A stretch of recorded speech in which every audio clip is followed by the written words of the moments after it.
Assalamualaikum warahmatullahi wabarakatuh. Jumpa kembali di Kopi Tarik bersama saya Arif Tinggodani. Kopi Tarik, ruang diskusi tempat kita menarik isu panas tanpa gula berlebih, tanpa basa-basi. Hari ini kita membahas sebuah program besar, satu janji negara dan satu pertanyaan mendasar. Apakah negara sudah cukup menjaga keselamatan anak-anaknya? Makanya program bergizi gratis dijadikan sebagai program unggulan pemerintahan Presiden Prabowo Subianto. Anggarannya ratusan triliun, dampaknya menyentuh jutaan anak. Tapi di lapangan kita menyaksikan fakta yang mengkhawatirkan, keracunan massal siswa. Bersama saya sudah hadir Bang Ahmad Zaki, Ketua Umum Solidaritas Masyarakat untuk Keadilan sekaligus Ketua Bidang Politik MD Kami Jakarta Pusat. Selamat datang, Bung Zaki. Selamat datang, terima kasih. Terima kasih sudah hadir di Kopi Tarik. Semoga diskusi kita ini bermanfaat untuk publik. Amin. Transisi kekuasaan 20 Oktober ini kayaknya jalannya mulus. Tapi tanpa sebuah resistasi, ya kan? Tapi ada pertanyaan tajam, cukup tajam. Apakah transisi terlalu mulus ini justru membuat kritik publik melemah? Ya kita sebelumnya harus berterima kasih dulu kepada Presiden yang sebelumnya, Presiden Jokowi, untuk meluruskan jalannya transisi dari Jokowi ke Presiden yang terbaru ini adalah Prabowo. 20 Oktober lalu 2024 itu adalah pelantikan beliau. Sebelum daripada itu juga sudah dibangun oleh Jokowi untuk membangun salah satu janji kampanye terbesar oleh Prabowo dan Gibran, yaitu dulunya namanya bukan makan bergizi gratis sih, makan apalah yang untuk anak-anak sekolah. Kan awalnya itu dari stunting dan segalanya. Terciptalah ada program namanya makan bergizi gratis. Makan bergizi gratis ini sangat dibantu oleh Jokowi dengan membangun pada Agustus 2024 membentuk sebuah lembaga, Badan Gizi Nasional. Pada saat itu melalui Perpres dibentuklah oleh Presiden Jokowi untuk BGN ini, Badan Gizi Nasional, tanggal 15 Agustus. BGN ini sendiri kan dibentuk oleh Jokowi untuk salah satunya bahkan mungkin pada saat itu untuk meluruskan janji daripada Prabowo Gibran. Jadi bagian ini yang notabene adalah stimulus semuanya dari program bergizi gratis daripada Presiden kita sekarang. Nah, ini pertanyaan menarik. Makan bergizi gratis ini kan memang sudah sebelum Prabowo dan pun sebetulnya Badan Gizi Nasional sudah dibentuk tadi kan disampaikan. Ini apakah ini sebenarnya kesiapan atau justru upaya mengunci kritik sejak awal? Dibilang ini pertanyaan yang sangat baik bagi kita semua, bagi kita orang awam ya seperti saya, sangat menarik karena dalam satu sisi ini ingin meluruskan janji kampanye daripada meluruskan janji kampanye daripada Prabowo dan Gibran terhadap salah satu janji paling mendasar daripada janji-janji yang lain-lain lah, karena di dalam nawacita yang tersendiri program khususnya ada itu makan bergizi gratis ini. Salah satunya ya dibangun oleh Jokowi di Agustus itu untuk yang menghandle atau leading sektornya lah, untuk menyebarkan daripada meraup anggaran khusus daripada makan bergizi gratis ini. Itu jadi Dalam sisi lain, salah satu pembungkaman terhadap kekritisan daripada kawan-kawan mahasiswa, kawan-kawan masyarakat umum dan segalanya lah. Jadi ini termasuk program yang sakral ya di dalam program kampanye tadi kan. Iya. Program sakral yang harus dijalankan oleh Bapak Presiden kan. Nah, kalaupun ini sebagai program yang sakral, gitu kan, apakah ini harus tidak dikritik atau menjadi sebuah ancaman yang berbahaya karena tanpa kritik kan? Harusnya jangan anti kritik lah terhadap program ini, karena ini adalah program yang notabene bagus, baik untuk peningkatan gizi daripada masyarakat kita. Yang diawali dengan program stunting dan hulu dan segalanya, yang kemudian dielaborasi menjadi program makan bergizi gratis. Baik, kita tahu Bung ya, ini kan tahun 2025 ini ada 171 triliun kan yang baru terrealisasi ya 29% lah. Artinya masih sekitar baru terrealisasi 70 triliun kan yang kemudian dikembalikan oleh negara. Jujur saja di Bang artinya apakah ini bentuk sebuah manajemen kehati-hatian atau ketidakmampuan melakukan eksekusi? Nah, kalau berbicara masalah anggaran di dalam bagian yang menjadi leading sektor terhadap program makan bergizi gratis ini sangat sangat wah dan sangat luar biasa lah di antara yang lain-lain, yang dimana hanya sebuah badan yang notabene bukan kementerian, yang bukan daripada yang memiliki eselon 1, banyak eselon 1 struktural, tapi memiliki anggaran yang begitu wah di antara kementerian-kementerian lain. Bahkan dia bukan kementerian loh, dia ada sebuah badan yang selevel daripada Badan Pangan Nasional, selevel dengan Badan Urusan Logistik, selevel loh. Posisinya sama ya? Posisi sama dalam hierarki nasional ya. Tetapi anggarannya wah, kenapa gitu loh? Bukan luar biasa lagi, ini amazing om. Sama dengan anggaran kementerian yang bertipe A, ratusan triliun. Ini menjadi sebuah atensi juga ya? Atensi bagi kita semua. Kok sebuah lembaga yang notabene hanya setingkat kementerian yang bertingkat C ataupun setingkat kementerian BUMN yang bertingkat C, kok anggarannya luar biasa? Bahkan mau dinaikkan, ironisnya kan mau dinaikkan sampai 335 triliun ya, hampir 5 kali lipat. Iya, di 2026 di dalam APBN kan akan dinaikkan kembali, hampir 100 kali lipat, hampir 5 kali lipat kata dari bawah. Menjadi sebuah ironi loh bagi kita sendiri. Yang menjadi ironinya adalah satu, poin pentingnya adalah ada nggak kawan-kawan lembaga independen yang mengawasi terhadap APBN? Bahkan ada nggak audit investigasi yang benar-benar daripada BGN ini? Tidak ada om.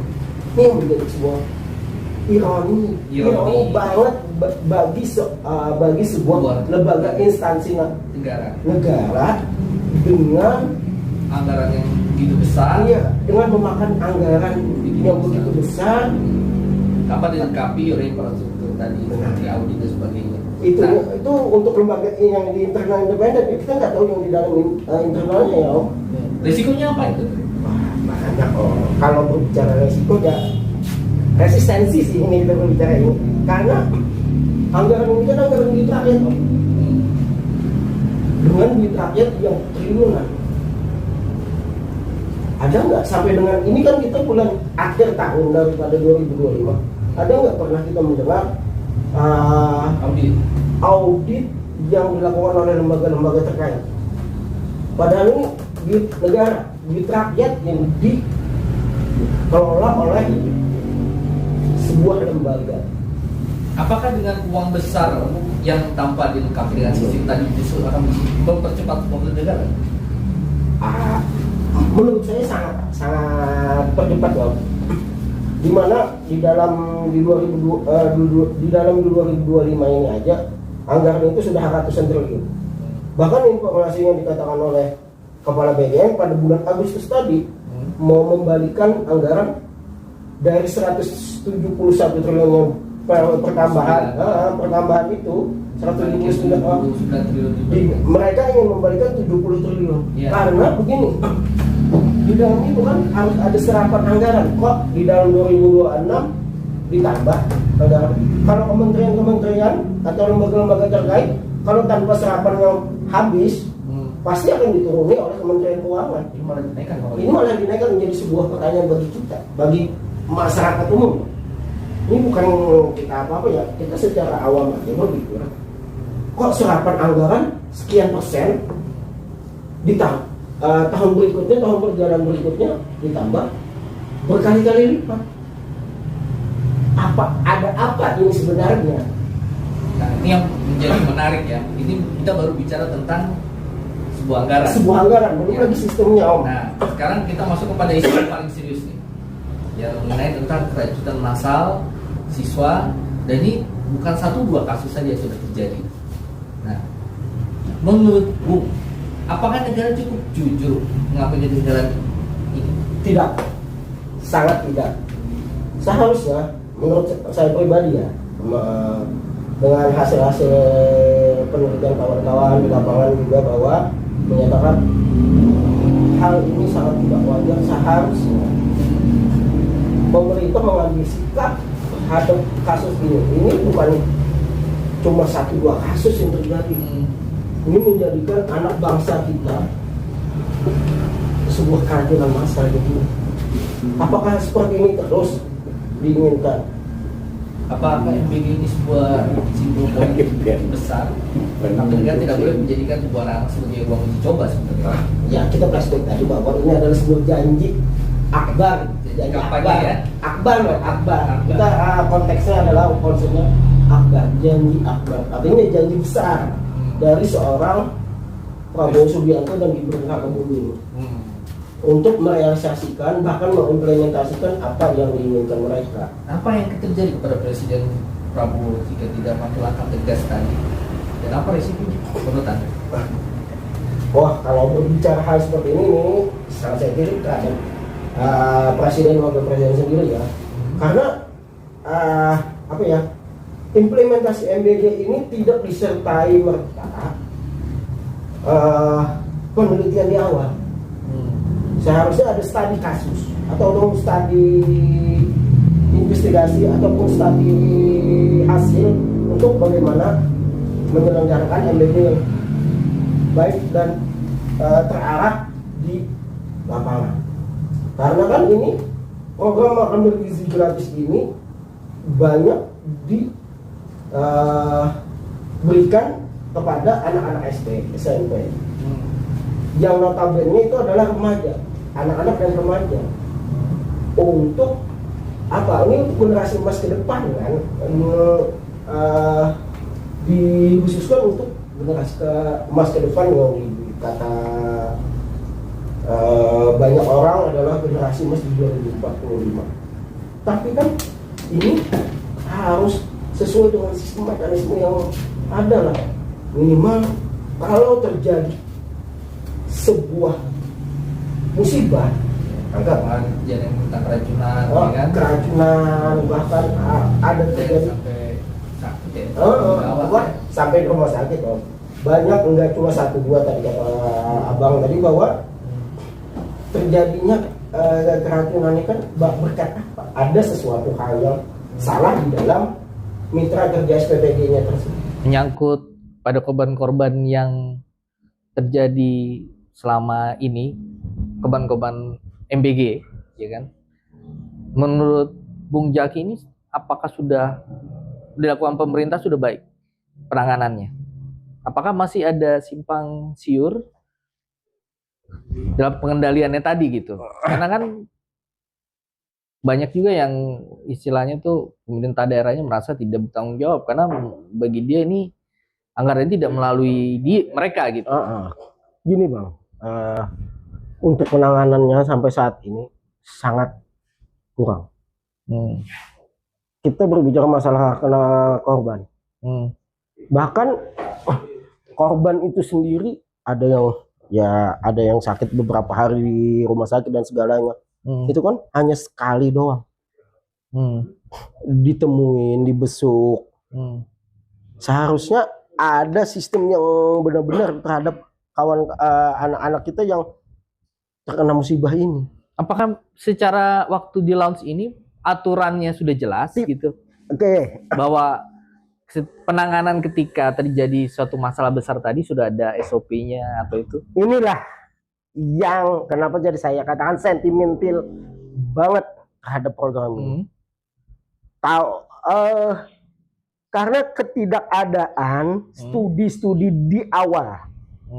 Karena menyatakan program daripada yang di launching awal di awal sebelum pelantikan, bahkan yang di launching pada saat di awal Januari kemarin tidak ada terjadinya keracunan ini.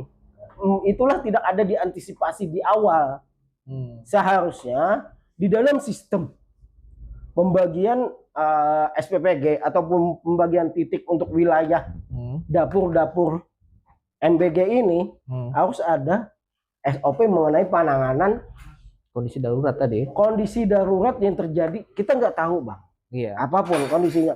Masalah utamanya adalah kita nggak tahu di dalam SPPG itu udah berapa hari itu makanan tersimpan loh. Bukan berarti makanan baru ya. Nah, makanan yang tersimpan seperti apa yang bisa tersimpan? Seperti contohnya sayuran, telur ataupun itu kan kita nggak tahu. Telur itu akan busuk atau enggak? Kita nggak tahu, Bang. Nah, sistem ini nggak ada di awal. Tidak diantisipasi. Apakah pada saat pengadaan bahan baku tadi melalui proses quality control yang seperti biasa kan? Kalau kita yang di hotel-hotel atau rumah sakit itu pasti ada kemungkinannya, Bang. Kemungkinan besar pasti ada dilakukan oleh SPPG atau dapur-dapur mitra kerja daripada BGN tersebut untuk quality control daripada konsumsinya. Seperti sayuran, seperti daging, seperti itu pasti ada, Bang. Tetapi yang menjadi masalah adalah di awal tidak ada di dalam SOP ataupun di dalam keputusan ataupun surat daripada BGN mengenai SOP penanganan terhadap kendala musibah itu. Tidak ada sama sekali. Sampai sekarang pun juga coba lihat peraturan BGN yang terbaru tidak ada menyatakan itu. Padahal itu adalah hal mendasar daripada umat manusia loh, Bang. Iya, karena kita nggak tahu kan. Iya. Akan terjadi sesuatu. Begitulah. Yang menjadi masalah utamanya juga gini loh. Nah sekarang apa yang menurut Bung yang harus menjadi masukan kepada tadi MBG sendiri sebagai program dan pemerintah khususnya seperti apa? Banyak hal, yaitu tadi harus yang jelas sekarang waktu terbaik bagi pemerintah untuk melakukan yang pertama audit investigasi, karena ini anggaran triliunan. Audit investigasi ini ada beberapa hal. Independen atau? Independen. Kalau nggak independen harus aparat penegak hukum yang benar-benar tidak terkait siapapun. Ya, contohnya KPK, Kejaksaan, KPK, Polri. Jangan audit secara umumnya, ini audit investigasi. Karena ada dua hal dalam BGN itu anggaran tersebut, Bang. Yang pertama adalah anggaran untuk penyediaan internal, lembaganya sendiri ya seperti pengadaan lab, pengadaan apapun lah. Itu harus diaudit juga, Bang. Karena anggarannya miliaran, bukan ecek-ecek. Yang kedua adalah audit daripada sistem pengelolaan dari penentuan titik. Apakah ada kong kali kong antara si mitra kerja dengan lembaga BGN-nya sendiri? Nah, ini ada yang menarik, Bang, di situ. Ada isu yang beredar di masyarakat bahwa yayasan-yayasan yang ditunjuk untuk melaksanakan MBG ini itu keterkaitan lah dengan orang-orang tertentu atau ini. Apakah ini memang skema besar? Ya, apakah ini skema besar yang bisa dilihat secara gamblang bahwa ini sebenarnya ungkapan rasa terima kasih tadi ya setelah berhasil ini, atau mungkin saya bilang ini mungkin salah satu faktor. Faktor adalah keberuntungan daripada para pendukung presiden dan wakil presiden terpilih. Yang saat ini kita adalah Prabowo Subianto dan Tapi ini Gibran. subjektif apa objektif? Artinya ketika ini disampaikan oleh Bung ini dari parameter apa yang bisa dilihat dari sana? Parameternya ya kesinambungan. Oke. Karena kan notabene konteksnya adalah ini adalah keuntungan bagi pemenang dan kerugian besar bagi yang kalah. Itu sudah hal logis dalam urusan politik, Bang. Yang menang akan beruntung, yang kalah akan. Tetapi kan menjadi sebuah ironi, ini sangat ironi lagi ya, Bang. Kok oposisi kita nggak ada yang bersuara terhadap kondisi seperti ini? Ya mungkin saya juga bertanya nih kepada publik ya hari ini ya. Dan memang ada beberapa yang curiga, tapi kritik-kritik yang ada dibungkam sepertinya kurang begitu kencang ya. Bahkan ya kita katakan adalah pembungkaman kan dari awal, kan pembungkaman anti kritik ya terhadap kondisi sekarang ini. Yang contoh konkret yang kita bicarakan adalah program salah satu program terbesar daripada nawacitanya presiden, yaitu program makan bergizi gratis ini, Bang. Ini kedua kita menyambung daripada yang pertanyaan Abang tadi, bahwa apa yang seharusnya secepatnya dilakukan adalah yang pertama audit investigasi. Benar-benar harus dilakukan independen, Bang. Dan harus dibuka informasi publiknya benar-benar. Keterbukaan informasi publiknya harus benar-benar. Termasuk penentuan-penentuan. Betul. Seberapa bagaimana skema dan segalanya, bagaimana sistemnya harus, Bang. Sama memperbaiki apabila terjadi sesuatu tindakan seperti apa antara pemerintah daerah dengan mungkin infrastruktur terkait di MPK sendiri.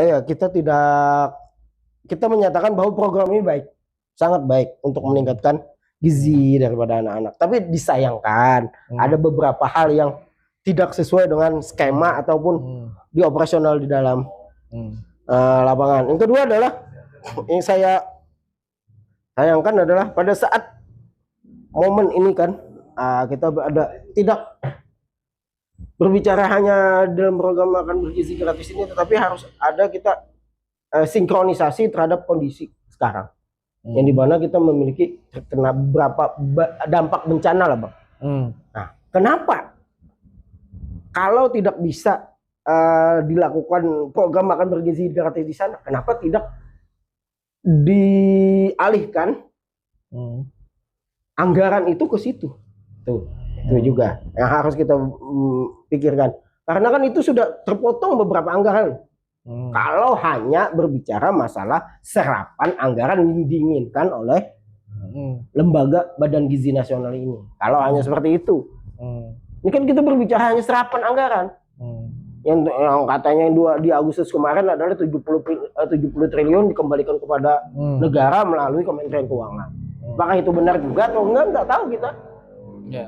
Karena kita hitung adalah anggap 15.000 satu porsi kali 1 juta aja, Bang. Siswa Indonesia berapa sudah itu per hari loh. Maka itu adalah anggaran rakyat. Duitnya ada di duit pajak kita sendiri. Harusnya benar-benar diaudit loh, Bang. Ini sangat riskan. Jadi menurut Bung ini yang menjadi prioritas hari ini adalah bagaimana pemerintah bisa mengaudit dahulu sebelum kita melanjutkan sebuah program yang nanti akan menyerap anggaran yang 5 kali lipat lebih besar, sehingga tidak timbul tendensi atau menimbulkan hal-hal yang menciptakan keborosan anggaran tadi.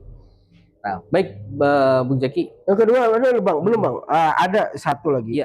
Secepatnya ini pemerintah dengan presiden harus membentuk satu satuan tugas lah, istilahnya itu. Satuan tugasnya itu adalah belum terbentuk. Belum ada menurut saya lembaga independen yang dibentuk oleh presiden, tetapi kan ada sekarang satuan satgas apa gitu loh yang dikoordinir oleh beberapa kementerian, yang menjadi ketuanya itu adalah Menko Pangan. Iya. Nah, ini kan pemerintah juga, Bang. Oh gitu. Baik. Masa pemerintah ke pemerintah akan menyebutkan ini tidak baik? Adalah. Masa kita menyebutkan internal kita sendiri tidak baik? Jadi seharusnya dibentuk yang nanti objektif, tadi, nanti ya? Objektif, Bang. Karena kita harus berbicara subjektif. Ini adalah menyangkut hak dasar daripada manusia, yaitu makan, pangan kita, Bang. Jadi usulan Bung harus ada lembaga atau satuan tugas pengendali MBG yang memang independen ya. Tapi atau ini bentukan memang bentuk dari berbagai macam unsur itu ya. Berbagai macam unsur, terlibat. Siapapun, melibatkan siapapun. Tapi ini benar-benar independen yang bukan dari bagian dari pemerintahan tadi. Pemerintahan ini yang benar-benar ya diangkat oleh presiden, yang langsung bertanggung jawab kepada presiden. Jangan bertanggung jawab kepada DPR, bertanggung jawab kepada leading sektor MBG ini, atau bertanggung jawab pada kementerian ini. Jangan. Artinya mereka tetap akan berbicara objektif nantinya. Kita harus subjektif, Bang. Yang saat ini kita inginkan adalah bagaimana masyarakat Indonesia ini kan terjamin kesehatannya, terjamin gizinya, terjamin pangannya di dalam program yang sangat akbar ini. Ini yang perlu menurut saya sih, karena dalam penelitian bahkan dalam diskusi dengan teman-teman, bahkan survei kawan-kawan juga, hal ini supaya ingin meminimalisir yang terjadinya musibah-musibah yang ada terjadi di program ini ya. Apalagi yang baru terjadi, Bang. Kita sangat menyayangkan adalah dalam sebuah SPPG mobil bisa menabrak. Ya, menimbulkan korban ya. Menabrak kok. Kita nggak tahu bagaimana kondisi daripada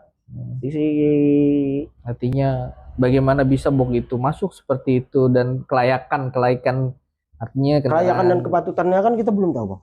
Nah, fungsi daripada Satgas Pengendali ini banyak. Dia akan berbicara subjektif.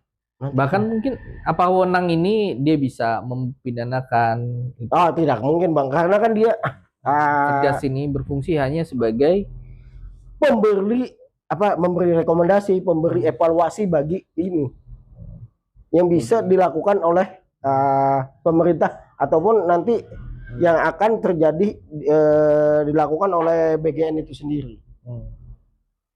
Itu yang paling jadi kritik tajam ya. Kritik tajam bagi kita sendiri lah. Karena ada beberapa kita tidak ingin program ini berhenti di sini. Karena apapun kondisinya, kita sadar juga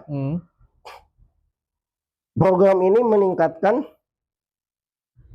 ekonomi masyarakat bawah juga di dalam pertanian. Ini kita sadar dengan hal seperti itu. Pasar-pasar, distributor semakin. Berarti ada niat positif di situ ya. Kalau berbicara nilai ekonomisnya ada positif dan negatifnya, Bang. Tapi kita berbicara masalah nilai kesehatan dan nilai itu yang menjadi fundamental yang harus diperhatikan. Karena itu bagian dari hak tadi ya. Tujuan kita berbicara pada tujuan utama dulu ini dibangun untuk meningkatkan gizi masyarakat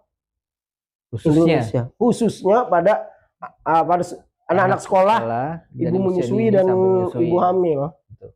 Itu yang ingin kita sinkronkan dulu, Bang, sebelum kita berbicara masalah ini itu, karena ini tergantung daripada pemerintahnya sendiri. Baik, dari Bung Zaki sendiri, sebelum kita closing statement, ada yang mau disampaikan kepada publik, pesan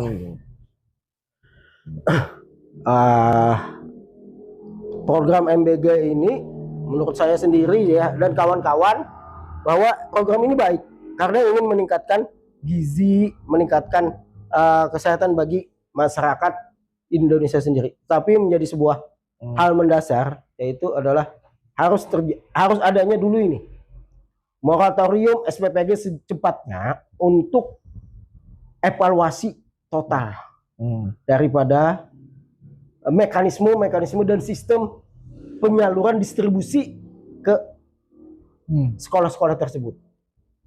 Yang dimana banyak terjadi musibah yang lain-lain, itu yang pertama. Yang kedua adalah usul saya usul kawan-kawan juga bahwa harus Presiden Prabowo harus bertindak secepatnya untuk membentuk Satgas Pengendali, ya, bukan pengendalian, Satgas Pengendali, karena ini Pengendali ya. pengendali.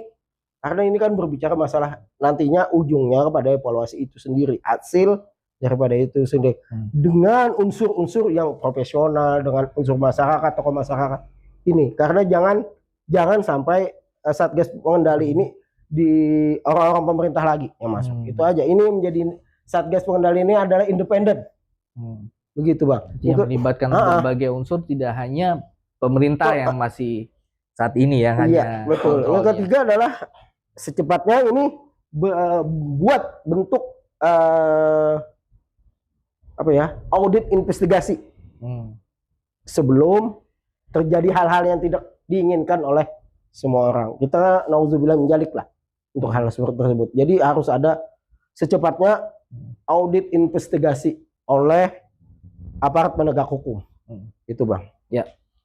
Baik, terima kasih Bung Zaki ya atas pandangan yang tegas, terbuka tentang MBG ini, sehingga kami berharap masyarakat dan publik akan lebih kritis dan berani menyuarakan gitu ya. Dan diskusi ini penting menurut kita kan. Artinya ini bukan diskusi untuk menjatuhkan siapapun, tapi untuk mengingatkan bahwa kebijakan negara harusnya berpihak pada keselamatan rakyat. Makan bergizi gratis adalah program besar dan niatnya mulia.